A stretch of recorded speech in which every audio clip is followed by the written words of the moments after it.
गरीब बहू का बैलगाड़ी में ससुराल। रोहन अपनी बैलगाड़ी में बैठकर खेत की तरफ जा रहा था।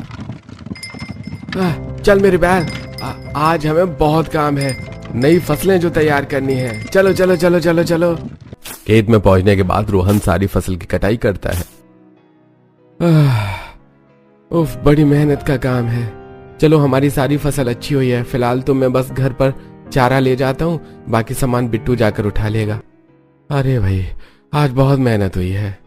रोहन भूसा, जो एक चारा है, उसे बैलगाड़ी पर रखता है और वापस बैलगाड़ी पर बैठकर घर लौट आता है। तब अजी, आप आ गए? अरे नहीं भाग्यवान, अभी तो मैं रास्ते में हूँ, लेकिन जल्दी ही लौट आऊंगा। अच्छा, अगर ऐसा है तो ठीक है, आराम से जल्दी लौट आना और मेरे लिए खाने का भी कुछ ले आना। ओहो, क्या सच में तुम्हें कुछ खाना था? तो तुम पहले मुझे बता देती, मैं तो तुम्हारे लिए कुछ नहीं लेकर आया।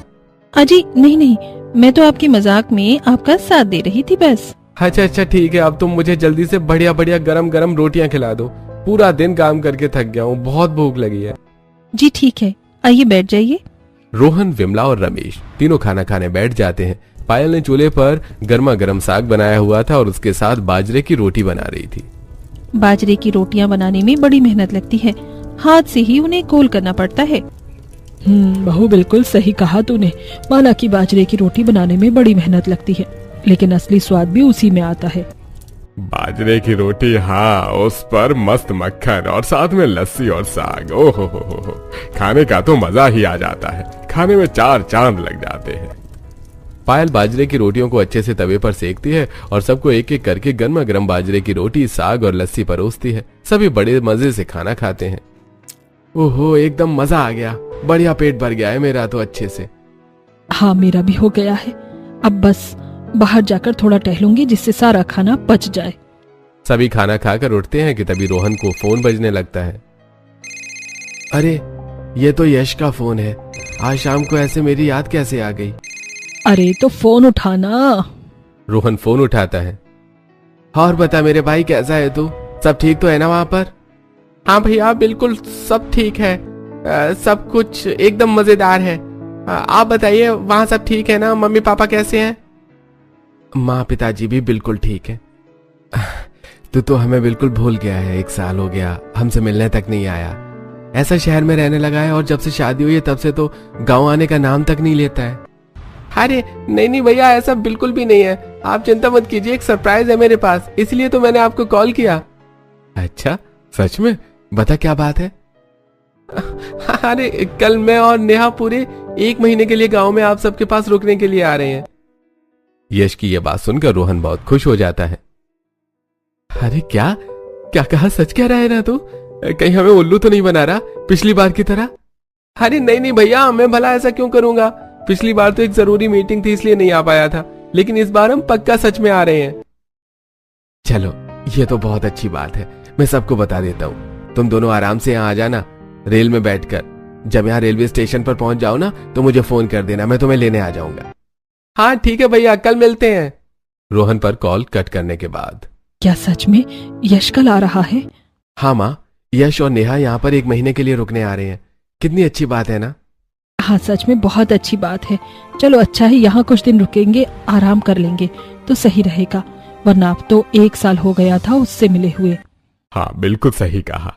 शहर की पढ़ाई में पहले इतना व्यस्त रहा, उसके बाद शादी के बाद वहीं पर उसकी नौकरी भी लग गई, तब से उसका यहाँ आना जाना बहुत कम हो गया है। लेकिन अच्छा है कि 1 महीने के लिए यहाँ आएगा, अपने परिवार के साथ घूम मिल कर रहना चाहिए। यश और नेहा के आने की खबर से सभी बहुत ज्यादा खुश थे। अगले दिन सुबह रेलवे स्टेशन पर नेहा और यश उतरते हैं और उसके बाद यश रोहन को कॉल कर देता है। हाँ भैया, हम रेलवे स्टेशन पर आ गए हैं, आप आ जाइए। हाँ हाँ, मैं बस अपनी गाड़ी लेकर तुम्हारे पास पहुंचने ही वाला हूँ, बस 10-15 मिनट और लगेंगे।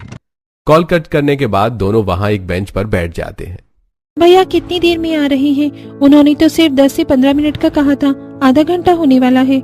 अरे चिंता मत करो, बस भैया आने ही वाले होंगे, गाड़ी में ही आ रहे हैं।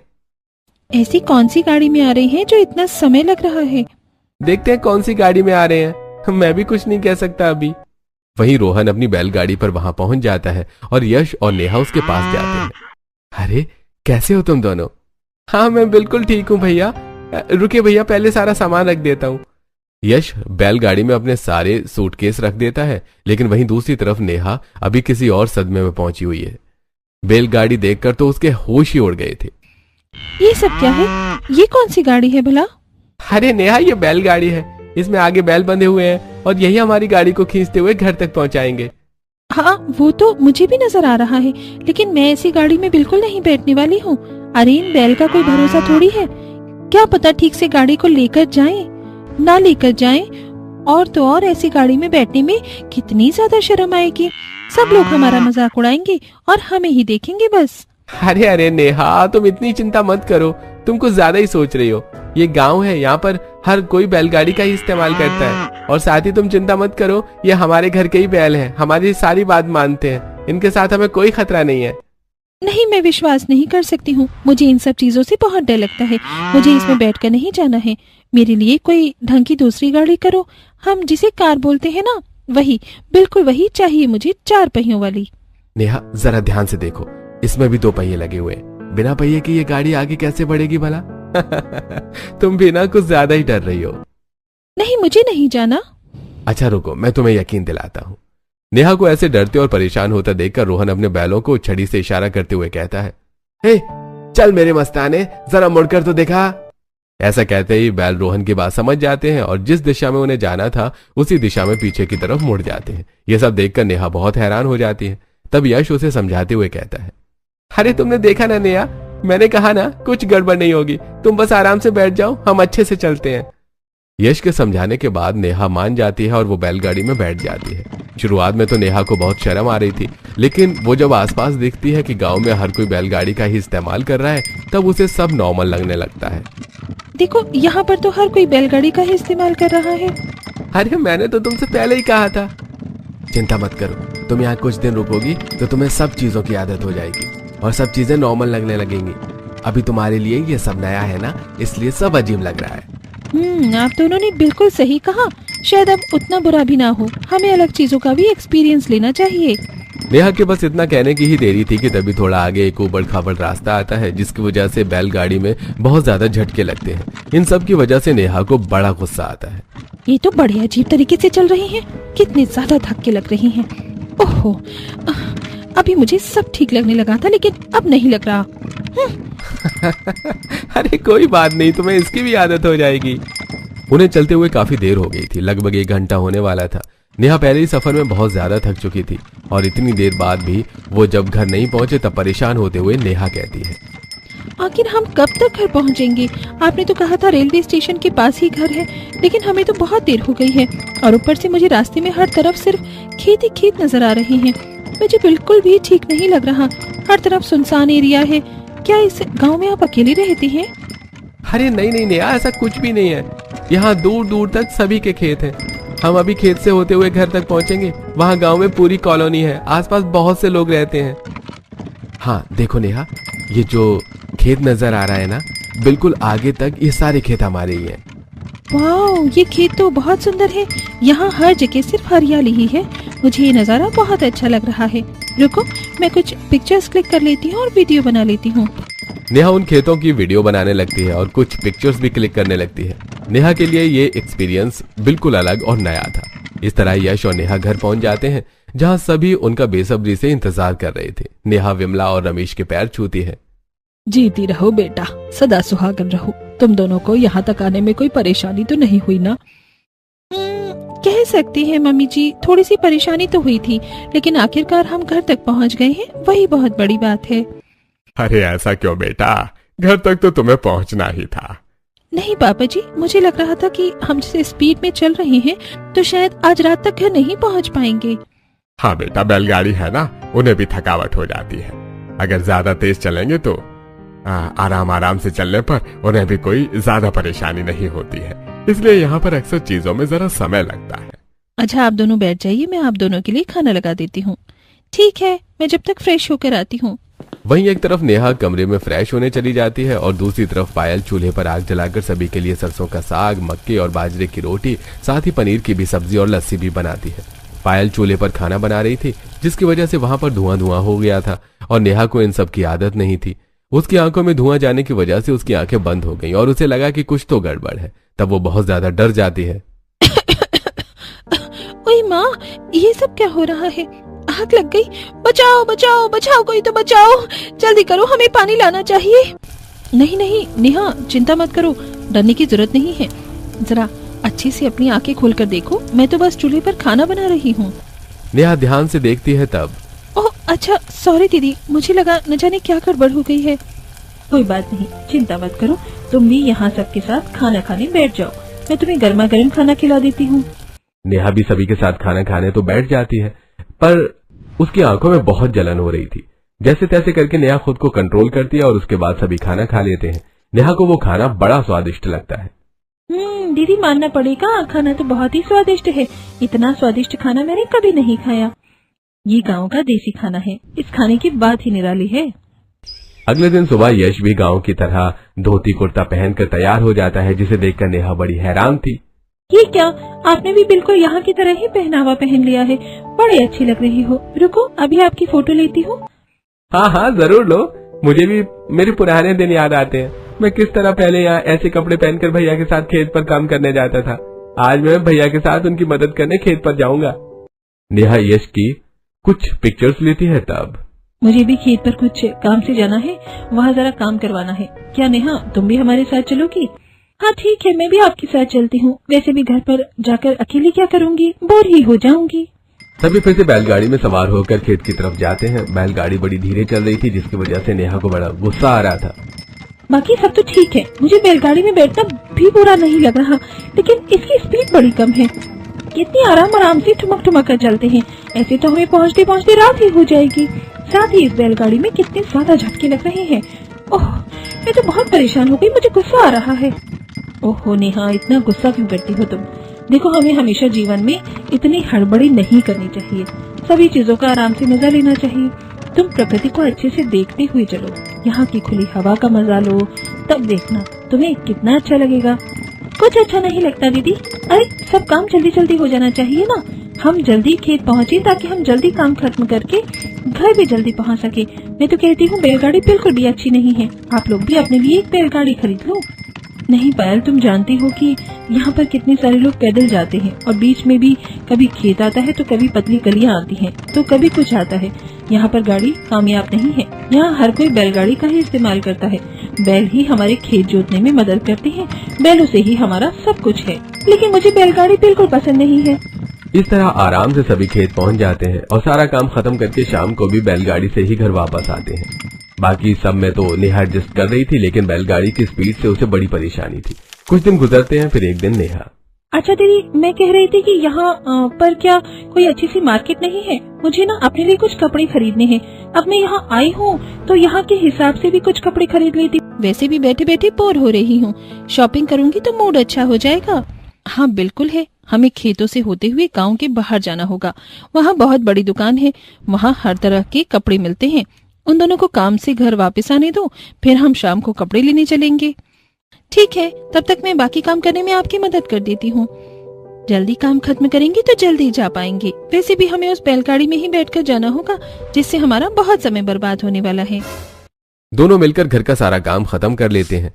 फिर जब रोहन और यश खेत का काम खत्म करके घर वापस लौटते हैं तो सभी बैलगाड़ी पर बैठकर शॉपिंग करने गांव के बाहर जाते हैं। ओहो, फिर से वही सब, कितने धीरे चल रहे हैं ये लोग। अरे लोग नहीं, बैल। हाँ वही वही, जो भी है, ऐसे तो हम बूढ़े हो जाएंगे। इतनी भी जल्दी कहाँ, अभी तो बहुत समय है बूढ़ा होने में। मेरा मतलब कि अगर हम स्पीड से पहुंचेंगे तो हमें बहुत देर हो जाएगी। कब तक पहुंचेंगे हम? इतनी देर हो गई है। बस पहुंचने वाले हैं, थोड़ा और सब्र करो। वो देखो नजारा कितना सुंदर है। वहाँ थोड़ी दूर हरे भरे खेत और उसके पास छोटा सा तालाब भी है। मेरा बिल्कुल भी मूड नहीं है दीदी कि कोई नजारा देखूं। मुझे तो बस बहुत गुस्सा आ रहा है। एक तो इतने उबड़ खाबड़ तरीके से चलते हैं और ऊपर से इतनी धीरे धीरे चलते हैं। मुझे बैलगाड़ी में बैठना बिल्कुल भी पसंद नहीं है। इससे अच्छा तो गाड़ी ही ले लो। इसमें ऐसे धीरे धीरे जाने पर सारी नजारे का भी मजा खराब हो जाता है। ऐसा नहीं है नेहा, तुम अपना नजरिया बदलो चीजों को देखने का। अगर तुम शांति से सब चीजों को बड़े आराम से देखोगी तो तुम्हें सब अच्छा लगेगा। शहरों में जिंदगी जरा भाग दौड़ की होती है, लेकिन गाँव में सब कुछ बड़े आराम और शांति से होता है। पता नहीं दीदी, इसमें तो अच्छा है मैं फोन में कोई मूवी ही देख लेती हूँ, कम से कम टाइम पास तो हो जाएगा। इस तरह यहाँ इस बैलगाड़ी में खाली बैठने से अच्छा है थोड़ा माइंड डाइवर्ट होगा मेरा। पायल नेहा को समझाने की कोशिश करती है लेकिन वो नहीं समझती। काफी देर बाद वो एक दुकान पर पहुंच जाते हैं और वहां पर ढेर सारी शॉपिंग करते हैं। अब मुझे बहुत अच्छा लग रहा है। फाइनली मैंने अपने लिए इतनी अच्छी अच्छी और सुंदर साड़ी खरीदी है। मानना पड़ेगा, यहाँ की दुकान तो बहुत अच्छी है। हैंडीक्राफ्ट कपड़े भी कितने अच्छे मिल रहे थे। कितनी सुंदर और प्यारी डिजाइन बनी है इन पर। तुम्हें कुछ देखकर अच्छा लग रहा है। चलो, कम से कम तुम्हें कुछ तो अच्छा लगा।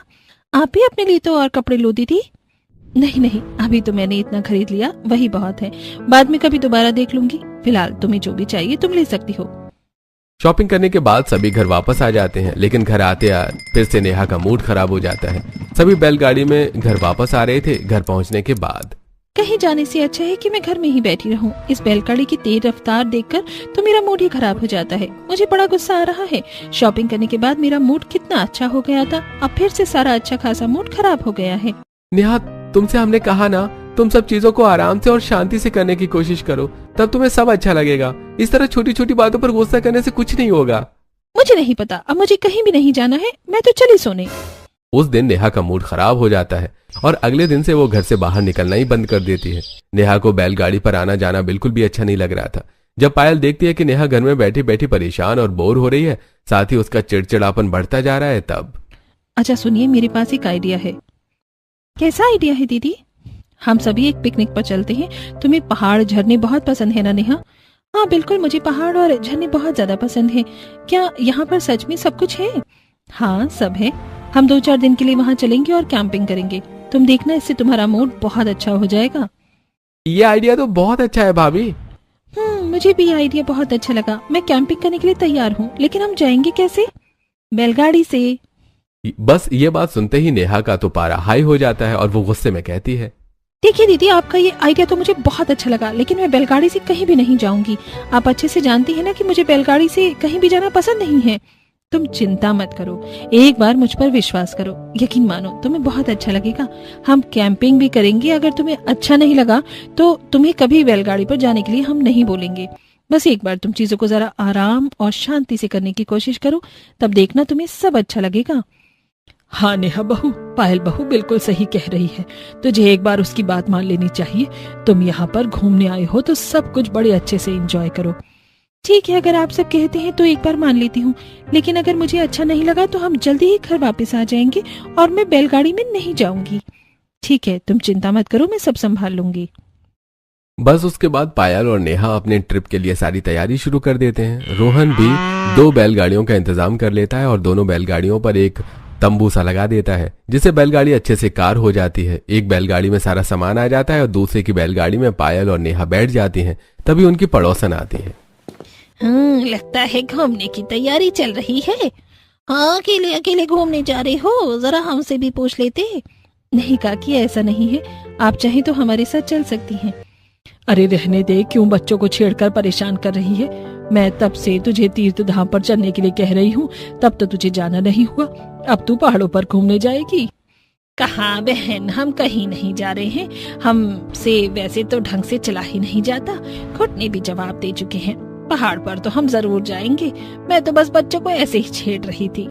हाँ हाँ बच्चों, तुम सब जाओ, आराम से घूम कर आओ, यहाँ की चिंता मत करो। जी शुक्रिया काकी, आपके होते हुए मुझे किसी भी बात की चिंता करने की कोई जरूरत ही नहीं है। सभी बैलगाड़ी पर सवार हो जाते हैं। चल मेरे मस्ताने, अच्छे से चल। बैलगाड़ी चलना शुरू होती है। वो धीरे धीरे, बहुत धीरे धीरे चल रही थी, जिसकी वजह से शुरुआत में नेहा को बड़ा गुस्सा आ रहा था। इसलिए वो कुछ बोल भी नहीं रही थी और चुपचाप बैठी थी। धीरे धीरे बैलगाड़ी आगे बढ़ती है और काफी देर निकलने के बाद पहाड़ी इलाके में पहुंच जाती है। वाओ, देखो दीदी, वहाँ कितना सुंदर और बड़ा पहाड़ है। हाँ, यहाँ बहुत अच्छे अच्छे नज़ारे देखने को मिलेंगे तुम चाहो तो सबकी पिक्चर क्लिक कर सकती हो और वीडियो भी बना सकती हो। हाँ बिल्कुल, मैं इन सभी यादों को अपने कैमरे में जरूर कैद करूंगी। बैलगाड़ी पर सवार नेहा हर एक चीज का आनंद लेती है और सभी चीजों को याद के रूप में फोन में कैद कर लेती है। बैलगाड़ी उस समय भी बड़ी धीरे चल रही थी, लेकिन आज पहली बार नेहा को बड़ा अच्छा लग रहा था, क्योंकि वो उन सुंदर नजारों को बड़े आराम से देख पा रही थी और उन्हें महसूस कर पा रही थी। वैसे दीदी, आपने सही कहा था, कभी कभी आराम से चलना भी बड़ा अच्छा होता है। मुझे बहुत सुकून मिल रहा है। मैं सभी चीजों को आराम से देख पा रही हूँ। मैंने तो तुमसे कहा ही था, तुम सब अच्छे से देखो। थोड़ी दूर पहाड़ के पास पहुंचने के बाद सभी पहाड़ों पर ट्रैकिंग करते हैं। पहाड़ पर ऊपर चढ़ते हुए सुंदर नजारों का मजा लेते हैं। अरे वाह, यहाँ वापस आकर बहुत मजा आ रहा है। बहुत समय बाद काम से रेस्ट लेकर यहाँ घूमने का बड़ा सुकून मिल रहा है। मैं तो तुमसे अक्सर कहता हूँ कि कुछ दिन की छुट्टी लेकर यहाँ आ जाया करो। यहाँ आने के बाद तुम्हें बहुत अच्छा लगेगा। और तुम हो कि मेरी बात मानते नहीं हो और अपनी शहर की जिंदगी में इतने व्यस्त रहते हो। अगली बार हम यहाँ जल्दी जल्दी आएंगे। पहाड़ पर सबसे ऊपर पहुंचाने के बाद सुंदर नजारों का मजा लेकर सभी वापस नीचे आ जाते हैं और बैलगाड़ी के थोड़ा दूर पायल ईंटों से एक चूल्हा बना लेती है और उस पर मैगी और बाकी खाना बनाती है। वाह, कितना मजा आ रहा है खुले आसमान के नीचे बैठकर और साथ ही प्रकृति का मजा लेते हुए। सच में मेरा भी मन बिल्कुल अच्छा हो गया है। शहर में रहकर कुछ ज्यादा ही काम की टेंशन बाजी रहने लगी थी, लेकिन अब देखो कितना रिलैक्स लग रहा है। किसी ने सच ही कहा है, नेचर किसी को भी हील कर सकता है। हाँ, तुम जब भी वहां से परेशान हो जाओ यहाँ आकर रह सकते हो। बिल्कुल सही कहा। अभी हम जल्दी खाना खाकर सो जाते हैं, कल हम झरना देखने जाएंगे। तभी खाना खाकर बैलगाड़ी में ही सो जाते हैं। 2 बैलगाड़ी थी और साथ ही बैलगाड़ी के ऊपर तंबू भी लगा हुआ था, यानी उसे पूरी तरह कवर किया हुआ था। सभी उसमें आराम से सो जाते हैं। अगले दिन सुबह उठकर आगे का सफर शुरू करते हैं और काफी दूर चलने के बाद एक बड़े से झरने के पास पहुंच जाते हैं। वाह, ये झरना तो कितना बड़ा और सुंदर है। सच में यहाँ मजा ही आ गया। मेरा तो इस झरने में नहाने का मन कर रहा है। तो आखिर देर किस बात की है? तुम्हें रोका किसने? चलो। इतना कहते ही रोहन यश को नदी में धक्का दे देता है और हंसते हुए कहता है, अब बताओ कैसा लग रहा है तुम्हें? भैया, ये तो बहुत गलत बात है। आपने मेरे साथ चीटिंग की है। मैंने कोई चीटिंग नहीं की है। अब तुम आराम से मजा लो। इतना कहने की देर थी कि पायल ने भी रोहन को नदी में धक्का दे दिया। इसके बाद यश बहुत ज्यादा हंस रहा था। थैंक यू सो मच भाभी, आपने मेरा साथ दिया। मेरी टीम में हो आप। अरे लेकिन यह तो चीटिंग है। अरे क्यों भैया, चीटिंग कैसे? आपने भी तो मेरे साथ ऐसे ही किया था ना। चलो अब हम रेस लगाते हैं, कौन कितना अच्छा तैरता है। वैसे बहुत समय हो गया है ना हमें ये सब किए हुए। हाँ तो कोई बात नहीं, अब कर लेते हैं। सभी इस तरह बहुत एंजॉय करते हैं। वहीं दूसरी तरफ पायल और नेहा उन दोनों के लिए खाना बनाती हैं। रोहन और यश काफी देर नदी में तैरने के बाद कपड़े बदलकर वापस आ जाते हैं और वहीं सभी आराम से बैठकर खाना खाते हुए प्रकृति का मजा लेते हैं। मानना पड़ेगा, असली खाना तो गांव का ही अच्छा होता है। यहाँ का खाना खाकर मुझे बहुत अच्छा लगता है। सच में मजा आ गया। हाँ, मुझे भी बहुत अच्छा लग रहा है। मैं बहुत खुश हूँ कि हम यहाँ पर आए और हमने इतना अच्छा समय यहाँ पर बिताया। दीदी, हाँ आपने बिल्कुल सही कहा था। हमें जिंदगी में इतनी अफरा तफरी और जल्दबाजी नहीं मचानी चाहिए। हमें जिंदगी में सभी चीजें आराम से करनी चाहिए, तब उसका मजा ही अलग होता है। बिल्कुल सही। ज्यादा हड़बड़ाहट में काम करने का क्या ही मजा।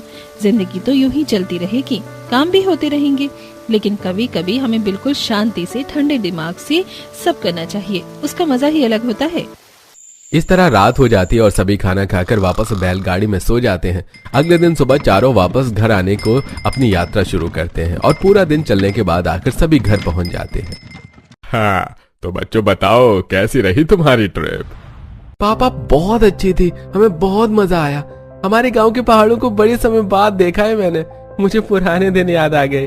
हाँ, और मुझे भी बहुत अच्छा लग रहा है। ये मैं कभी नहीं भूलूंगी। तुम्हारा जब भी मन करे तुम यहाँ आ सकते हो। कभी कभी हमें प्रकृति से भी जुड़े रहना चाहिए। प्रकृति हमें बहुत कुछ सिखाती है और इससे हम हष्ट पुष्ट बने रहते हैं। इस तरह सभी को बहुत अच्छा लगता है और नेहा और यश बहुत खुश होते हैं और अब गांव में बाकी दिन अच्छे से बिताते हैं। नेहा को भी अब बैलगाड़ी से कोई परेशानी नहीं थी, बल्कि वो अब बैलगाड़ी चलाना भी सीखती है। अरे अरे मस्तानी, रुक जाओ। हमें उस खेत में नहीं जाना है, दूसरे वाले में जाना है। बैलगाड़ी चलाना सीखना भी नेहा को बहुत अच्छा लग रहा था और अब उसकी बल्कि दोनों बैलों से भी दोस्ती हो गई थी। ससुर का 50वां जन्मदिन मनाया जाता है। ससुर केक काट कर सबको खिलाता है, खूब नाच गाना होता है, जिसके बाद बड़ी बहू संध्या अपने हाथ से लजीज खाना बनाकर डाइनिंग टेबल पर लगा देती है और उसने ससुर के फेवरेट छोले भटूरे भी बनाए होते हैं। लीजिए पापा जी, आपका फेवरेट फूले फूले पनीर वाले छोले भटूरे। वाह बहू वाह, छोले भटूरे की खुशबू तो बहुत अच्छी आ रही है, लेकिन छोले बाजार जैसे काले नहीं बने। हाँ बहू, तुझे इसमें ना चाय पत्ती का पानी डालना चाहिए था, जिससे छोले काले हो जाते, वरना आंवला डाल देती। ओहो, छोले काले करना तो मैं भूल ही गई। लेकिन माँ जी पापा जी, आप खाकर तो देखिए, मैंने सच में बहुत अच्छे बनाए हैं और भटूरे के आटे को भी 3-4 घंटे तक फुलाया है। संध्या रसोई में गर्मा गर्म भटूरे बनाने चली जाती है और सबको परोसती है। सब खाते हैं लेकिन खुश कोई नहीं होता। माँ जी, पापा जी, हिमांशु, दीपिका, ये लो भटूरा। रहने दो भाभी, 2 भटूरे ही तो बहुत हैवी है और नहीं चाहिए। अरे दीपिका, तुम तो 3-3, 4-4 भटूरे खा लेती हो, आज क्या हो गया? सच कहूँ बहू, तो तूने वैसे छोले भटूरे नहीं बनाए जैसा खाने का दिल कर रहा था। हाँ भाभी, वो जो बाजार वाले छोले भटूरे है ना, उसमें सलाद, चटनी, अचार वाला टेस्ट नहीं आ रहा। बहू, मुझे तो छोले भटूरे इतने ही खाने थे, बाकी तो ऋत्विक से पूछ ले, और भी चीज बनी है ना, मैं वही खा रही हूँ, फिर मेरा पेट भर जाएगा। ठीक है माँ जी। देवा जी, आप लोगे?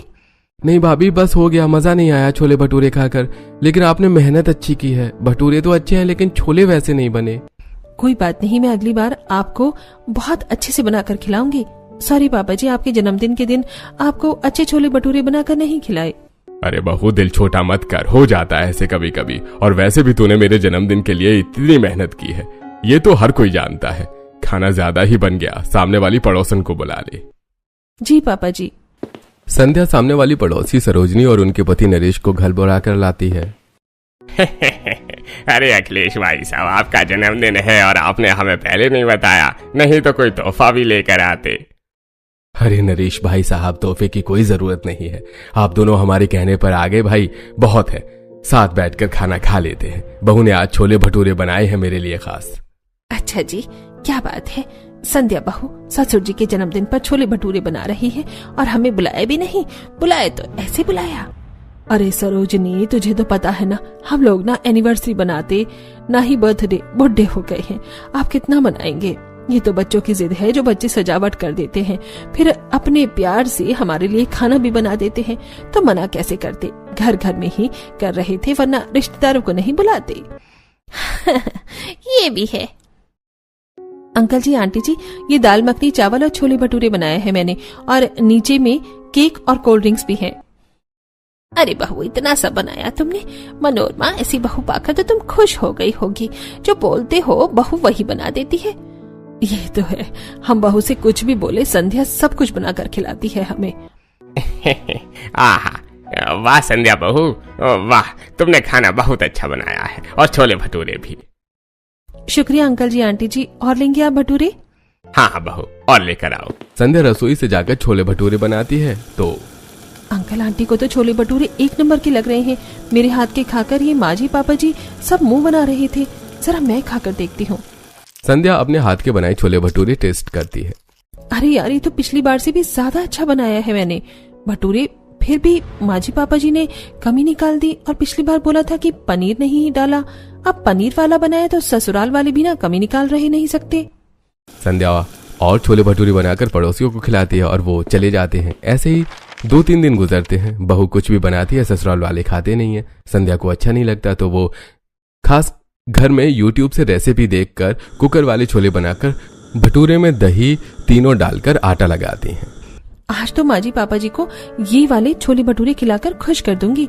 बल्कि पूरे ससुराल वालों को इतने दिन से दाल मखनी, आलू के परांठे, न जाने क्या क्या बना रही हूँ, कुछ नहीं खा रहे हैं। देखकर उन्हें अच्छा लगेगा। और छोले में चाय पत्ती का पानी भी डाल दिया। तभी कुकर में 4-5 सीटी आ जाती हैं और छोले तैयार हो जाते हैं। बस अब अच्छी सी ग्रेवी में कुकर में ही छोले बना दूंगी। शाम तक भटूरे का डो भी फूल जाएगा। संध्या छोले की ग्रेवी तैयार करती है और छोले छौंक देती है। पूरे घर में छोले की खुशबू फैल जाती है और बहू चावल भी बना देती है। भाभी, खुशबू तो बहुत अच्छी आ रही है। क्या बना रही हो आज? इतने दिन से आप जो भी बना रही हो ना, कुछ भी अच्छा नहीं लग रहा, सब बोरिंग लग रहा है। लेकिन आज दिल में नहीं, पेट में भी उम्मीद जागी है।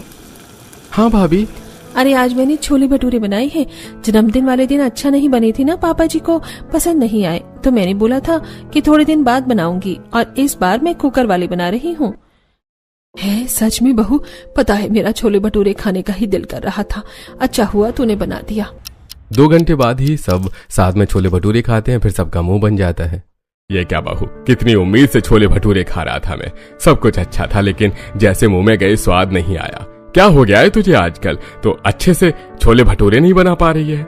वही तो, मुझे तो पिछले हफ्ते जैसे ही लग रहे हैं ये छोले भटूरे, कुछ नया नहीं है। भाभी, एक भटूरा वापस ले जाओ, मेरे को नहीं खाना। संध्या, मुझे तो चावल दे दो, भटूरा एक ही खाऊंगा मैं भी। देखो अब तुम छोले भटूरे नहीं बनाओ तो बेहतर है, मजा ही नहीं आ रहा। आप लोग ये सब क्या बोले जा रहे हो? मैंने बहुत मन से छोले भटूरे बनाए थे आज, और माँ खास कुकर वाले छोले भटूरे बनाए हैं। भटूरे के आटे को भी बहुत देर तक रखा है। देख बहू, तूने कितनी भी मेहनत की हो, लेकिन रिजल्ट तो वो नहीं निकला जो हमारी जुबान को चाहिए था। दीपिका, कल खाना तू बना दियो। ठीक है माँ। भाभी, आपके हाथों का स्वाद कहाँ चला गया है? मेरे को तो लगता है आपका मन ही नहीं करता किचन में काम करने का। ऐसी बात नहीं है दीदी। खैर छोड़िए, लीजिए आप चावल। बहू बचे हुए छोले भटूरे वापस रसोई में उठाकर ले जाती है और जोर से भटूरे की प्लेट रख देती है। ये ससुराल वाले अपने आप को समझते क्या है? इतने दिन से कुछ न कुछ स्पेशल खाना बनाए जा रही हूँ कि कुछ खा लेंगे, लेकिन नहीं, इनके तो नाटक ही खत्म नहीं होते। आज इतनी मेहनत करी छोले भटूरे खिलाने के लिए, फिर भी इन लोगों को शर्म ही नहीं आई और कमी निकालने जा रहे हैं। पता नहीं कौन सी अनोखे छोले भटूरे खाने हैं इन्हें, जो अभी तक स्वाद नहीं आ रहा। अच्छा है, कल ये खाना बनाएगी, मुझे बनाना नहीं पड़ेगा। पति प्लेट रखने की रसोई में आवाज आती है, तब संध्या चाकू लेकर उसे दिखाती। यही रुको, चक्कू दिख रहा है, घोप दूंगी एक ही में। ये बताओ, क्या मैं अच्छे छोले भटूरे नहीं बनाती? किस चीज की कमी हो गई है छोले में या भटूरे में, जो किसी को अच्छे नहीं लगते? पसंद है, क्या कर रही हो? चाकू नीचे रखो, कहीं मुझे लग गया तो। और तुम ये कैसी बातें कर रही हो? पति हूँ मैं तुम्हारा। पति हो तो क्या कुछ भी बोलोगे? तुमसे सीधा सीधा सवाल पूछ रही हूँ, खाना बेकार है क्या? या उस दिन खाना बेकार बना था? तुम सबके सब नाटक करके दिखा रहे हो। अरे यार, मुझे ठीक लगे, लेकिन इतने अच्छे भी नहीं लगे। बताओ, मैं अपना टेस्ट का ही बता सकता हूँ, बाकियों का थोड़े ना। तुम तो चुप ही रहो और निकलो यहाँ से, मेरा खून और उबाल दिया। तभी सास और नंद के आते ही संध्या शांत मिजाज में मुस्कुराकर बर्तन साफ करने लगती है और ऋतिक वहां से 9-11 हो जाता है। माँ जी, कल मैं आप सबके लिए नाश्ते में ब्रेड पकौड़े या कुछ और बना दूं? हाँ बहू, बना देना। ऐसा कर शाम को टिक्की बना देना, चटपटा मिजाज हो जाएगा। जी माँ जी। सास नंद के जाते ही संध्या बौखलाकर बर्तन साफ करते हुए, कल इन लोगों को इनकी पसंद का खाना बनाकर दे दूंगी, फिर बोल देंगे बहू ऐसा था वैसा था, मजा नहीं आया। दिल तो आ रहा है एक एक बर्तन उठा उठा कर पटकूं, लेकिन मेरी शराफत ने मुझे रोक रखा है। संध्या बर्तन साफ करके कमरे में चली जाती है। वहीं देवर न खाने का नाटक करके बाहर घूमने जा रहा होता है। तब मनोरमा, अरे ओ निकम्मे, कहाँ चल दिया फोन लेकर फिर से बाहर? क्या हो गया है माँ? क्यों गुस्से भरी नजरों से देख रही हो? आ जाऊंगा अभी। चल ये ले पैसे और बुध बाजार से टमाटर धनिया लेकर आ। ठीक है, लाता हूँ। हिमांशु बुध बाजार जाकर सब्जी खरीदता है। 10 रुपए बच जाने पर 10 रुपए के छोले भटूरे के प्लेट का बैनर देखकर, अरे लगता है आज तो भगवान भी मेरे साथ है। 10 रुपए बचे हैं, यहीं बुध बाजार के छोले भटूरे खा लेता हूँ। वैसे भी भाभी वाले छोले भटूरे खाकर मुंह का स्वाद खराब हो गया। हिमांशु जैसे ही छोले भटूरे की दुकान पर पहुंचता है, 4-5 लोग छोले भटूरे लेकर चले जाते हैं। अरे भाई, एक प्लेट मुझे भी दे दो छोले भटूरे। अरे भाई, खत्म हो गए, लास्ट प्लेट थी, इस लड़की ने ले ली। अरे धत तेरे की, 10 रुपए के छोले भटूरे खाने को भी नहीं मिले। कोई बात नहीं भैया, मेरे छोले भटूरे खाने का मन नहीं है, लेकिन जबरदस्ती के लिए आप ले लो। थैंक यू सो मच, मुझे बहुत भूख लग रही थी छोले भटूरे की। लड़की अपनी प्लेट हिमांशु को देकर चली जाती है और हिमांशु गर्मा गर्म छोले भटूरे खाकर अजीब अजीब मुंह बनाने लगता है। अरे बाप रे बाप, मेरा तो मुंह जल गया। भैया, क्या रापचिक छोले भटूरे हैं आपके? आहा, वो भी 10 रुपए में। जरा थोड़ा सा सलाद डालिए ना। अरे ये लीजिए भैया जी, इस बुध बाजार के सबसे स्पेशल छोले भटूरे कोई देता है तो सिर्फ वो मैं ही हूँ जो 10 रुपए में सबको खिला देता हूँ। सही है भैया। हिमांशु बुध बाजार के छोले भटूरे खाकर घर आ जाता है। मम्मी, मैं ले आया सब्जी, देख लो, यही मंगाई थी ना। वैसे ये वापस नहीं होने वाला, जो आ गया है वो आ गया है। हाँ। अरे 1.5 घंटा हो गया, 1.5 घंटे में 2 सब्जी लेकर आया है तू। क्या कर रहा था इतनी देर तक बाहर? अरे पापा, रास्ते में दोस्त मिल गया था तो उसे बात करने लगा था। फिर मैंने दोनों सब्जी छांट छांट कर खरीदी और उसके बाद जो हुआ ना, मजा आ गया। चैन की नींद सो सकता हूँ। ऐसा भी क्या हो गया जो तू चैन की नींद सो सकता है? खाना तो तूने खाया नहीं है, बिना खाए तेरे को नींद नहीं आती है। अरे माँ, बुध बाजार के 10 रुपए वाले छोले भटूरे के प्लेट खाकर आया हूँ। इतनी बढ़िया थी ना, मैंने तो दोबारा सलाद और छोले लिए। 2 भटूरे में दिल खुश हो गया। कमबख्त, तू बाहर से छोले भटूरे खाकर आया है तो हमें क्यों नहीं बताया? कम से कम मेरे लिए एक प्लेट ले आता, और वो भी सस्ते छोले भटूरे थे। अरे छोले भटूरे ले आता पापा, लेकिन 2 सब्जी लाने के बाद 10 रुपए ही बचे थे, तभी तो मैं छोले भटूरे खा लिया। अगर और पैसे होते तो आप सबको भी खिलाता। ठीक है, मैं भी बुध बाजार जा रहा हूँ छोले भटूरे खाने। रुकिए जी, मैं भी चल रही हूँ। रुको रुको, मुझे भी चप्पल पहनने दो, मैं भी आ रही हूँ। घर के सभी लोग चप्पल पहनकर दरवाजे के बाहर एक कदम रख रहे होते हैं कि हिमांशु अचानक से आवाज लगाकर रोकता है, जिससे सारे के सारे ब्रेक लगाने पर जमीन पर गिर पड़ते हैं। अरे राम, अरे मरजानी, हट मेरे ऊपर से। माँ, मुझे भी लग रही है, ये लग रही है, ऐसे क्यों चिल्ला रही है? अरे हिमांशु, तू पागल है क्या? क्या हो गया, क्यों रोका? अरे वही तो बता रहा हूँ मैं आपको, छोले भटूरे वाले की लास्ट प्लेट थी जो मैं खाकर आया हूँ। अब तक तो वो अपना बर्तन भांडा लेकर चला भी गया होगा बुद्ध बाजार से। अरे गधेड़े कहीं के, ये पहले बोलना चाहिए था ना। अरे आप लोग 10 रुपए के छोले भटूरे सुनकर इतने खुश हो गए कि घर से बाहर ही निकल गए। मेरी क्या गलती? तब संध्या बहू आकर सबको उठाती है। माँ जी, पापा जी, अंदर चलिए, आपको चोट लग गई है, दवाई लगा दो। आओ दीपिका। मैं ठीक हूँ भाभी, मम्मी पापा से पूछ लो आप। बहू घर में इतने बढ़िया बढ़िया छोले भटूरे बना रही है और बाहर के सस्ते छोले भटूरे खाने के लिए कैसे पागल हो गए हैं। जैसा करेंगे वैसा ही तो भरेंगे ना। माँ जी, पापा जी, आप ठीक तो हो या आपको दवाई दो? ऐसा करती हूँ, हल्दी वाला दूध दे देती हूँ, कोई चोट लगी भी होगी तो असर कर जाएगा हल्दी। हाँ बहू, जल्दी हल्दी वाला दूध दे दे। संध्या सास ससुर को कमरे में छोड़कर आ जाती है और हल्दी का दूध सबको बनाकर दे देती है। फिर अंत में खुद खाना खाती है। ऐसे ही एक हफ्ता बीत जाता है। मंगलवार की रात सब बेचैन थे। कल जल्दी से सुबह हो जाए, फिर मैं भी बुद्ध बाजार में जाकर हिमांशु की तरह 10 रुपए की छोले भटूरे की प्लेट खाऊंगी। बोल रहा था वो अचार वचार, और वो दोबारा खा रहा था। हाँ मनोरमा, मुझे भी इंतजार नहीं हो रहा है। कल बुधवार के बुद्ध बाजार के सस्ते छोले भटूरे तो मैं भी खाऊंगा। वहीं दोनों भाई बहन भी। भाई, वो बुद्ध बाजार के छोले भटूरे वाले की दुकान कहाँ लगी है? मुझे भी कल लेकर चलिए। हाँ, लेकर चलूंगा, अब सो जाना। अब दोनों भाई बहन सो जाते हैं। ऋतिक भी इतना ही उतावला था। घर के सारे काम करके संध्या भी सो रही होती है। अगले दिन सबके लिए मन से ब्रेकफास्ट बनाती है, लेकिन ससुराल वाले तो अलग ही मूड में रहते हैं। माँ जी, आज शाम को मैं आप सबके लिए कुछ स्पेशल बनाऊंगी, इसलिए आप रेडी रहना। ठीक है बहू। दोपहर में सब लोग मुंह बनाकर खाना खा लेते हैं और अपने मन में छोले भटूरे खाने की तड़प को संभालते हुए एक एक करके शाम को बुद्ध बाजार लगते ही सभी लोग गायब हो जाते हैं और बहू रसोई में खाना बना रही होती है। फिर घड़ी देखकर ये घर के सभी लोग अलग अलग बहाने से पता नहीं कहाँ चले गए। 8:30 होने को आए हैं। रोज 8 बजे खाना खाते हैं, आए नहीं अभी तक। आज मैंने मशरूम मसाला पराठे बनाए हैं, ये सब अलग रेसिपी खाकर खुश हो जाएंगे। ये भी नहीं आए, फोन करती हूँ। संध्या पति को फोन करती है। ऋतिक भी फोन नहीं उठाता और सभी लोग हिमांशु के साथ बुद्ध बाजार में उसी 10 रुपए वाले छोले भटूरे वाले के पास खाने पहुंच जाते हैं। मम्मी पापा, मैं तो यहीं से गर्मा गर्म छोले और फूले हुए भटूरे को देखकर मुंह में पानी आ रहा है। अरे मेरे भी दीपिका। अरे भाई साहब, जरा 5 प्लेट छोले भटूरे तो लगाना। अरे वाह, 50 रुपए में हम 5 का काम हो गया। ये लीजिए भाई साहब, गर्मा गर्म आप सबके छोले भटूरे की प्लेट। जैसे ही ससुराल वाले बुद्ध बाजार के सस्ते छोले भटूरे का पहला निवाला खाते हैं तो खुश हो जाते हैं। आहा, वाह देखो भाई, ये है असली स्वाद। 10 रुपए में दिल खुश हो गया। सच में हिमांशु, 10 रुपए के छोले भटूरे की प्लेट तो बड़ी लाजवाब है। हाँ भैया, बुरा मत मानना, इतने बढ़िया छोले भटूरे भाभी नहीं बनाती। बाजार वाले छोले भटूरे की बात ही अलग है और इस बाजार के छोले भटूरे की तो क्या ही कहूँ। वाह, ये तो मजेदार है। अब तो हर बुधवार यहीं खाएंगे, क्यों दीपिका? हाँ मम्मी।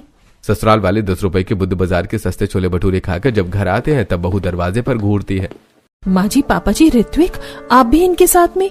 मैं कब से आपको फोन कर रही हूँ, फोन नहीं उठाया। आप सब लोग कहाँ थे? रात के 9 बजे घर आ रहे हैं। चलिए खाना खा लीजिए। अरे बहू, हम सबका पेट भरा हुआ है, खाना खाने का मन नहीं है। मैं तो जरा सा भी नहीं खा सकती। मी टू भाभी। सॉरी संध्या, वो हम सब ने बुद्ध बाजार के छोले भटूरे खा लिया, बहुत टेस्टी थे, तो मैं सोच रहा हूँ तुम्हें भी वहां होना चाहिए था। आप सब इतना खुश कैसे हो सकते हैं? मैं कब से इंतजार कर रही हूँ। खाना बनाया है और मेरा पूरा ससुराल बाहर बुद्ध बाजार के छोले भटूरे खाकर घर आ रहा है। ये खाना बर्बाद नहीं होगा अब, बताइए? अरे भाभी, नहीं होता बर्बाद, फ्रिज में रख दो, कल सुबह हम खा लेंगे। फ्रिज में रख दे, हम कल खा लेंगे। मेरी ही गलती है, मुझे उसी दिन समझ जाना चाहिए था आपको कितनी बुद्ध बाजार के छोले भटूरे खाने की तलब थी, इसीलिए आपने हफ्ते भर इंतजार किया। पहले से ही प्लानिंग थी आपकी खाने की, तो मुझे बनाने से ही मना कर देते। संध्या इतना कहकर अपना खाना खाकर बचा हुआ खाना फ्रिज में रख देती है। अगले दिन संध्या कपड़े धोते धोते रात का गुस्सा निकाल रही होती है। मुझे तो लगता है अब मेरे ससुराल वाले मुझे बेवकूफ समझते हैं। मैं कितना भी अच्छा खाना बना लूं या ना बनाऊं, इन्हें मेरी तारीफ करनी ही नहीं है, कमी निकालनी है। और कल बुद्ध बाजार के भटूरे खाकर आ गए, मेरा पति भी ऐसा ही है। गुस्से में संध्या इतनी तेज सास की साड़ी पर ब्रश मारती है कि साड़ी ही फट जाती है। तेरे की, ये मुझसे क्या हो गया? चुपके से इसे रफू करवा दूंगी। बहू रात का खाना गर्म करके जैसे ही देने जाती है तो सब लोग बाहर का पिज्जा खा रहे होते हैं। ये सब क्या है माँ जी पापा जी?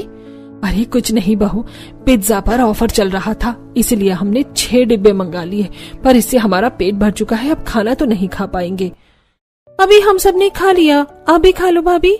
रात को आप सबके लिए मैंने खाना बनाया था, कल भी आपने मुझे बिना बताए खा लिया और खाना वेस्ट हो गया, और ये वाला भी वेस्ट कर दिया आपने। माँ जी पापा जी, क्या आपको ये सब सही लगता है? क्या हो गया बहू, कल रात का खाना हम अब खाते तो उसे खाकर हमारी तबीयत ठीक रहती क्या? हाँ हाँ हाँ पापा जी, मैंने अपने हाथों से घर का खाना बनाया है, वो खाकर आपकी तबीयत कैसे ठीक हो सकती है? लेकिन आप जो 10 रुपए की छोले भटूरे और बाहर का पिज्जा खा रहे हो वो बहुत अच्छा है, इससे आपकी तबीयत खराब नहीं होगी। आपको क्या पता वो लोग कैसे बना रहे हैं। अरे भाभी, चिल बनता है तो ताजा ही होगा ना। खाना गर्म होने का ये बिल्कुल भी मतलब नहीं है कि खाना ताजा है, फिर तो आप ये खाना भी खा सकते थे घर का, लेकिन आपने इसे रात का खाना करार दिया। छोड़िए, इतने प्यार से मैंने आप लोगों के लिए खाना बना रही हूँ, लेकिन अब आपका खाने का मन ही नहीं करता। संध्या घर की सफाई करने लगती है और गुस्से में पिज्जा भी नहीं खाती, और घर वाले रात को वीर बाजार जाकर सस्ते छोले भटूरे खाते हैं। अरे ये वाले छोले भटूरे उस बुद्ध बाजार वाले छोले भटूरे की तरह नहीं है। हाँ मनोरमा, तुम ठीक कह रही हो। ऐसा करते हैं, हम कल शुक्र बाजार भी चलते हैं, वहाँ कोई छोले भटूरे अच्छे मिल जाएंगे। लेकिन पापा, रोज रोज छोले भटूरे खाना ठीक नहीं है, और फिर संध्या भी तो गुस्सा हो रही है, कितना खाना बनाती है हमारे लिए। अरे उसको बोल कुछ दिन हल्का फुल्का खाना बनाए, और ना ही बनाए। अब छोले भटूरे इतने पसंद आ गए हैं कि बाजार के छोले भटूरे ही खाएंगे। पापा, इतवार बाजार में भी बुद्ध बाजार वाला ही छोले भटूरे लगाता है, हम इतवार को चलेंगे। ठीक है बेटा।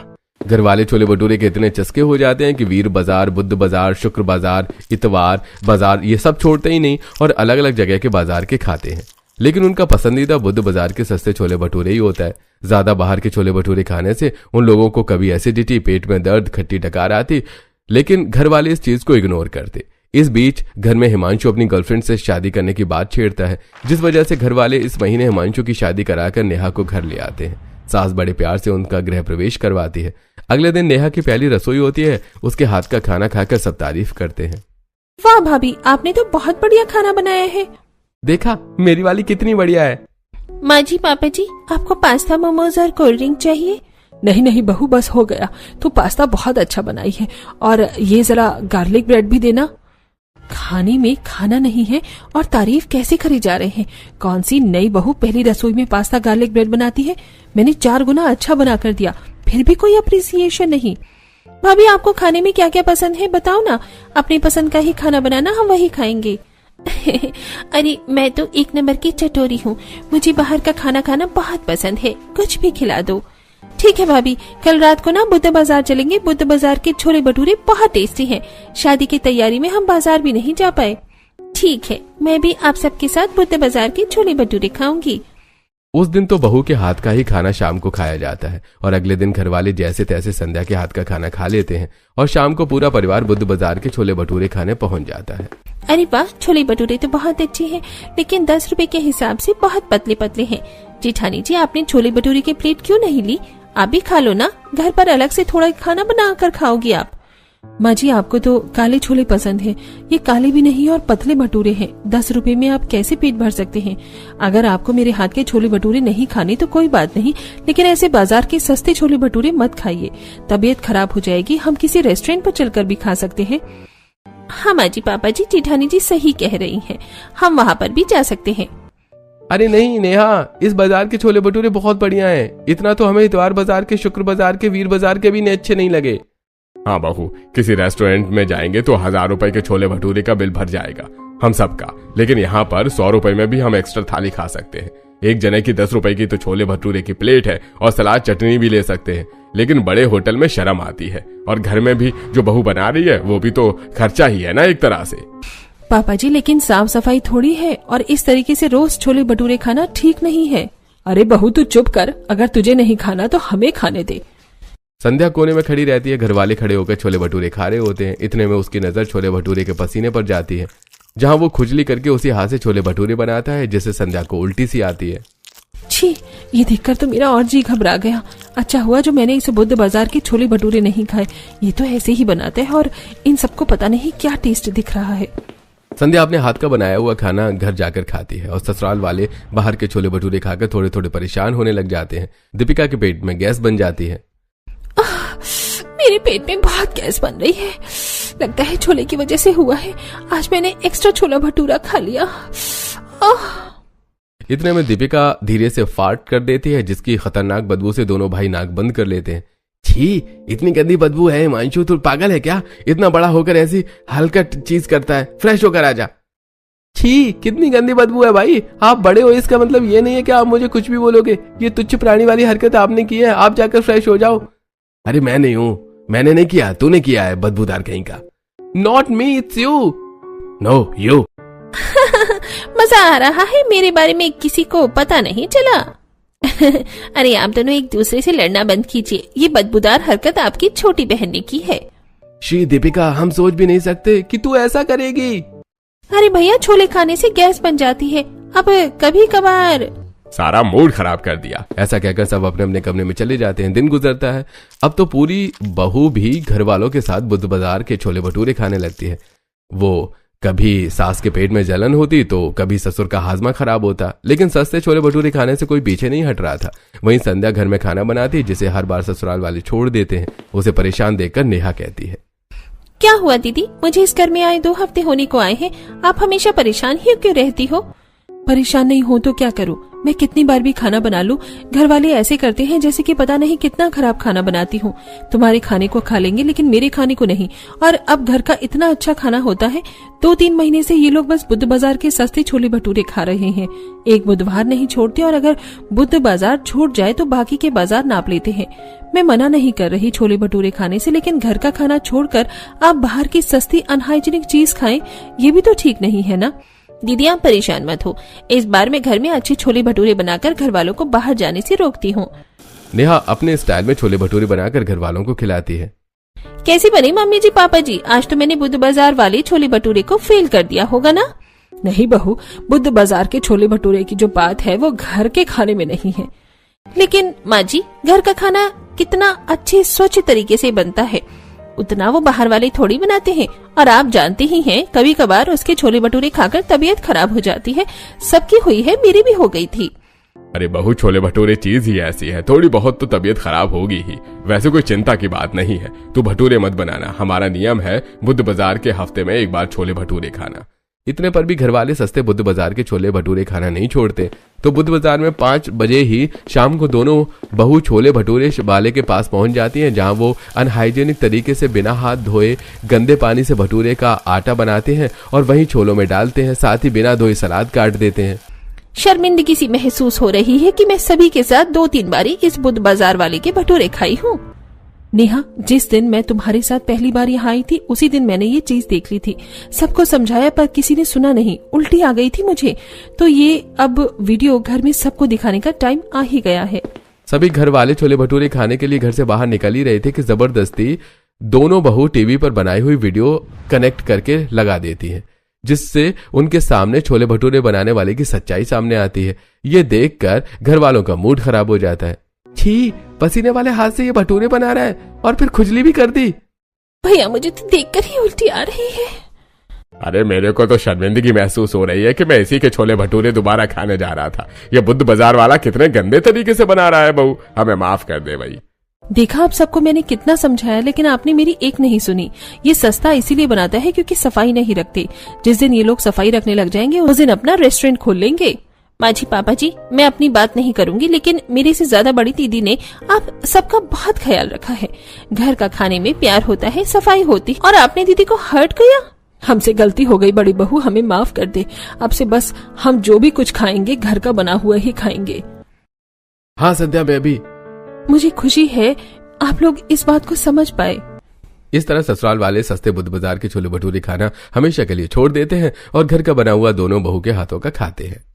तीनों गरीब सास बहू ननद बोरी में से आलू छांटने में लगी थी। कंचन हरे कटे गले आलू अलग कर रही थी। विमला सही सही आलूओं को छांट रही थी और बहू अनीता आलू की थैली बना रही थी। आज वाली बोरी के आलू तो एकदम किन किन से मिट्टी में सने हुए हैं। एक बोरी आलू छांटने में खाल छिलसी गई मेरी तो। माँ जी, बरसात की लगी फसल है ना, अब 2-2.5 महीने तक ऐसे ही गीली मिट्टी वाले आलू आएंगे। दीजिए, मैं छटवा देती हूँ। तीनों मिलजुल कर बाकी बचे हुए आलू की थैली बना देती हैं। तभी अमीर सब्जी वाली पड़ोसन शशिकला उनके कच्चे मकान के चौखट में खड़ी आवाज देती है, विमला बहन, अनीता बहू, आलू की थैली बना दी हो तो दे दो, दुकान लग गई है सब्जी की। अरे शशिकला बहन, बाहर चौखट पर क्यों खड़ी हो? अंदर आकर चाय पानी तो पी लो कुछ। अरे नहीं नहीं बहन, जिस ग्राहक को आलू देने वो रेडी पर आकर कब से खड़े हैं। भंडारे के लिए 50 किलो आलू मांगे थे उसने। अभी बारिश में आलू की डिमांड और बिक्री ज्यादा बढ़ गई है। शाम तक दूसरी बोरी के आलू भी छाट देना। जी जी शशिकला बहन, इस वाली बोरी से ये 5 किलो वाली 7 थैली बनाई है। अरे बहन, 50 किलो आलू के बोरे में से ये 7 थैली बने हैं, मतलब 35 किलो। बाकी 15 किलो कहाँ गए? शशिकला को मक्खरपन से पूछताछ करने पर कंचन जवाब देती है, आंटी जी, ज्यादातर आलू गले और खराब निकले हैं। बारिश के लगे हुए आलू थे, ये रहे, ले जाइए। अरे कंचन बेटी, मैं तो केवल पूछ रही थी। वो क्या है ना, बारिश के चलते आलू का मंडी में रेट काफी तेज हो गया है, तो 50 किलो में से 15 किलो आलू में घाटा खाना पड़ेगा। तो पड़ती नहीं खाएगा। ऐसा करो, ये हरे कटे आलू भी पन्नी में डाल दो। अनीता बहू ढाबे वाले के यहाँ चला जाएगा, 15-20 रुपए किलो तो बड़े आराम से खरीद लेगा। जी जी आंटी जी, डाल देती हूँ। अनीता उन कटे छटे आलू को भी पन्नी में डालकर शशिकला को दे देती है। शशिकला सारे आलू की थैली लेकर चली जाती है, जिसे देखकर अंकुश प्रीति पिनक पड़ते हैं। मम्मी, तुम तो उस आलू का पराठा बनाने वाली थी, तुमने वो आलू भी आंटी को दे दिया। मतलब आज भी आलू के पराठे नहीं बनाओगी? मेरा खाना मत बनाना, मैं नहीं खाऊंगा। माँ, अगर तुम आलू का पराठा बनाओगी तो ठीक है, वरना मेरा खाना भी मत बनाना। दोनों भाई बहन चिढ़कर चौखट के बाहर मुंह बनाकर चले जाते। तभी विमला गरीबी के चलते कुड़कुड़ा जाती है। बेचारे मेरे दोनों पोता पोती का कितना मन था आलू का पराठा खाने के लिए। पड़ोसन इतनी आमदनी के बावजूद में सारे आलू ले गई, केवल ये गले गले आलू छोड़ गई है। क्या ही निकलेगा इसमें से। माँ, मैं तो कहती हूँ ये आलू भी आंटी को भिजवा दो। कितनी बास मार रहा है, और आलू छाटने का काम बंद कर देते हैं। 10-20 रुपए कमाने के लिए पूरा मकान रेत मिट्टी से सन गया। हाथ फट जाते हैं मिट्टी वाले आलू चुनकर। इन्होंने खुद तो आलू प्याज की दुकान जमा रखी है। एक बोरी आलू बेचकर 1000-1500 रुपए का लाभ कमाते हैं, और हमें एक बोरी आलू छाटने के 20-30 रुपए देती हैं। 50-100 तो देना चाहिए। जाने दे कंचन, अभी घर के हालात खराब से चल रहे हैं। कम से कम घर बैठे बैठे 10-20 रुपए तो आ रहे हैं। और वैसे भी तेरे पिताजी इनकी सब्जी की दुकान संभालते हैं। अगर हमने आलू की छटाई करना छोड़ दिया तो उनको निकाल देंगे। जो घर में साग सब्जी का तो सहारा है वो भी छिन जाएगा। एक गरीब परिवार की पूरी जिंदगी 2 वक्त की रोटी कमाने खाने में गुजर जाती है। विमला और महेश के घर की दशा भी काफी खराब थी। सर पर किराए की छत थी, जिसमें किसी तरह पूरा परिवार टाइम काट रहा था। थोड़ी देर में देखते देखते भयंकर बारिश शुरू हो जाती है। दिवाकर साइकिल के दोनों तरफ दूध के डिब्बे लटकाए घर आता है। अजी, आप तो बारिश में बिल्कुल भीग गए हैं। जल्दी से सर पोंछ लीजिए, बारिश का बदलता मौसम है, कहीं बुखार ना चढ़ जाए। बारिश बड़ी जोरदार की थी, कहीं खड़े होकर छिपने की जगह भी नहीं थी, इसलिए भीग गया। डिब्बे में थोड़ा दूध बचा कर लाया हूँ। चाय बना दो, साथ में सादे पराठे सेक देना, बड़ी जोर की भूख लगी है। जल्दी से चूल्हे पर चाय चढ़ाकर वो आटा गूंथने लग जाती है। तभी ससुर कुछ सड़े से प्याज लेके आते हैं। अनीता बहू, ये ले, सब्जी वाले पड़ोसियों ने थोड़े प्याज दिए हैं, पराठे में इस्तेमाल कर ले। कुछ गले हैं, कुछ ठीक ठाक हैं। अजी, तुम कैसी गांठ जमी हुई प्याज लेकर आए हो? देना ही था तो दिन भर तुम उनकी रेड़ी संभालते हो। आधी 1 किलो ताजी सब्जी नहीं दे सकते थे फिर भी? कोई बात नहीं माँ जी, मैं वैसे भी सादे पराठे बना रही थी, प्याज के बना देती हूँ। भाभी दीजिए, मैं प्याज काट देती हूँ। कंचन जल्दी से प्याज काटने लगती है। ज्यादातर खराब निकल जाते हैं। थोड़े कटे हुए प्याज में अजवाइन, नमक, लाल मिर्च डालकर अनीता आटे को अच्छे से गूंथकर प्याज पराठा परोसती है। जहां दोनों चौखट पर मुंह फुलाए बैठे थे, तभी विमला दुलराते हुए, अरे वाह, ये प्याज के पराठे तो आलू से भी ज्यादा बढ़िया और स्वादिष्ट बने हैं। प्याज के पराठे कौन कौन खाएगा? दादी दादी, मैं खाऊंगा पराठा। मुझको भी खाने गरम गरम प्याज के पराठे। चल अंकुश भाई, जल्दी से चलकर अपने हिस्से के पराठे खा लेते, वरना पराठे खत्म हो जाएंगे और ठेंगा भी नहीं मिलेगा। दोनों अंदर आकर पराठे मांगते हैं। माँ, मुझको भी प्लेट में पराठे डाल कर दे दो, पेट में चूहे कूद रहे हैं। अच्छा ठीक है, तुम दोनों बैठ जाओ, प्लेट में डालकर देते हैं। ये लो, गरम पराठे खाओ। पापा जी, दिवाकर जी, आप दोनों को पराठे दूं? बहू तू सारे पराठे हमें खिला देगी तो खुद क्या खाएगी? 1-2 पराठे अपने लिए बचा ले। पापा जी अभी डिब्बे में 1-2 मुट्ठी आटा और पड़ा हुआ है, मैं अपने लिए गूंथ के दोबारा बना लूंगी, आप भरपेट खा लीजिएगा। कहते हैं ना, एक रसोई चलाने वाली गृहिणी का कर्तव्य गरीब परिस्थिति में भी परिवार का पेट भरवाना होता है। अनीता भी अक्सर अपना पेट काट कर सबको खिला देती है, क्योंकि दोनों टाइम राशन के तौर पर केवल आधा किलो आटा, थोड़ी चीनी और दाल आता है, जिसमें पूरे परिवार के खाने का गुजारा हो नहीं पाता। इसी तरह से समय गुजरता है। एक दिन अंकुश, प्रीति, निशु पाखी के घर के बाहर उन्हें खेलने के लिए बुला रहे थे। ओए निशु, जल्दी से घर के बाहर आ जा, आज खेलना नहीं है क्या? बाकी तू भी फटाफट से आ जा, खेलेंगे। अरे अरे आ गई बाबा, 2 मिनट।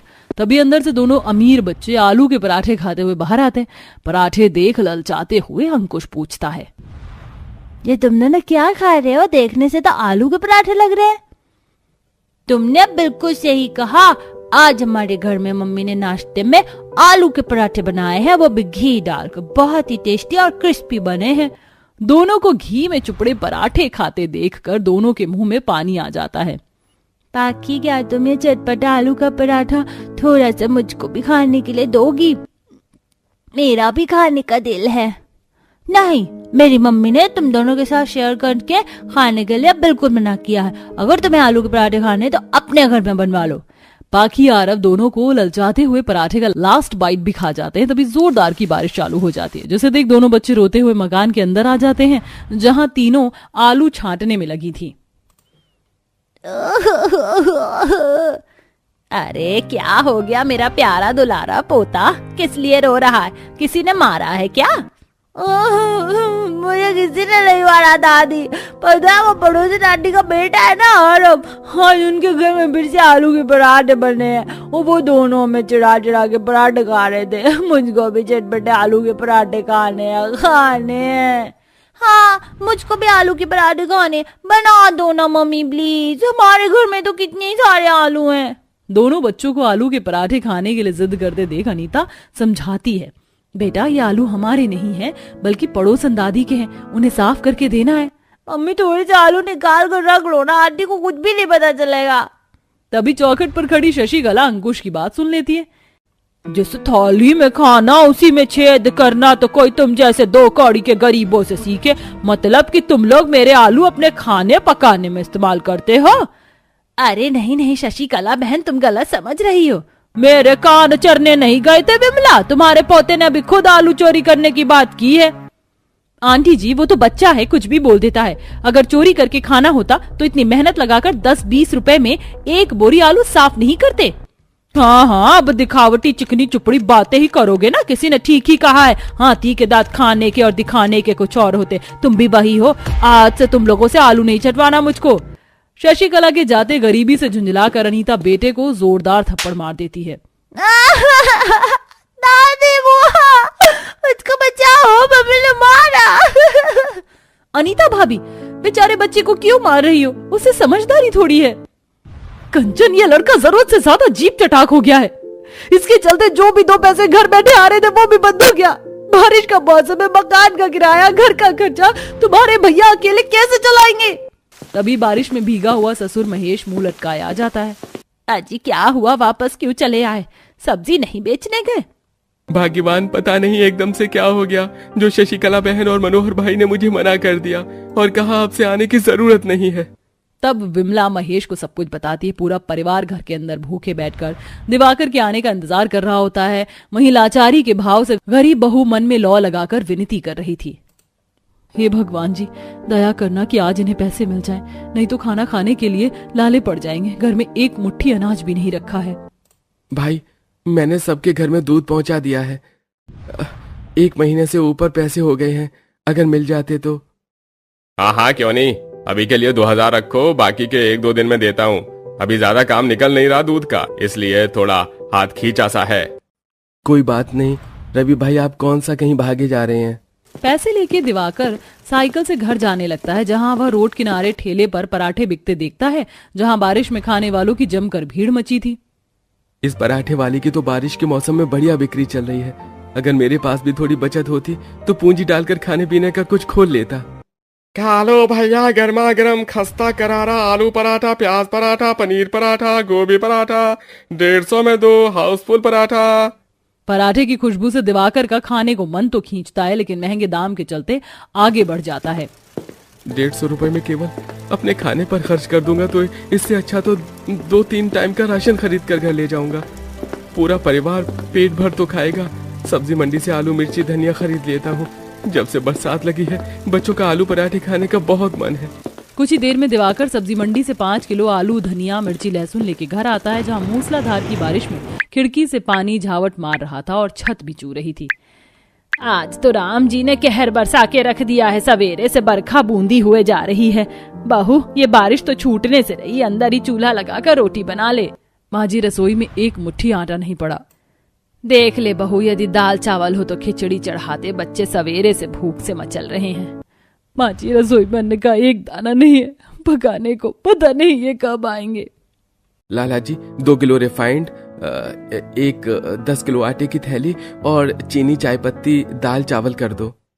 क्या बात है, उधार में आधा किलो राशन खाने वाला 10 किलो आटा रिफाइंड मांग रहा है? डेयरी से पैसे मिल गए क्या तुझको? हाँ लाला, 2000 रुपए मिले हैं। अरे तो हरामखोर मेरा उधार बाकी कब चुकता करेगा? वही खाता भरा पड़ा है, तेरे गरीब परिवार वालों ने इतना उधार कर रखा है। चल पैसे कटवा दे पहले। लाला जी अभी 1000 रुपए काट के बाकी का सामान दे दो। ये लो पैसे। कंजूस बनिया पैसे ऐंठ कर दिवाकर को राशन देने से मना कर देता है, जिससे वो डबडबाई आंख से हाथ जोड़कर गिड़गिड़ाता है। लाला थोड़ा आटा तो कर दो, मेरे बाल बच्चे परिवार वाले सुबह से भूखे हैं। अरे भाई में जाने, मुझे क्या लेना देना। चल फूट अब, चिक चिक मत कर मुझसे। दिवाकर बिना अनाज के आलू लेके घर आता है। सब मुरझाए चेहरों से आंखों में आंस लगाए हुए थे।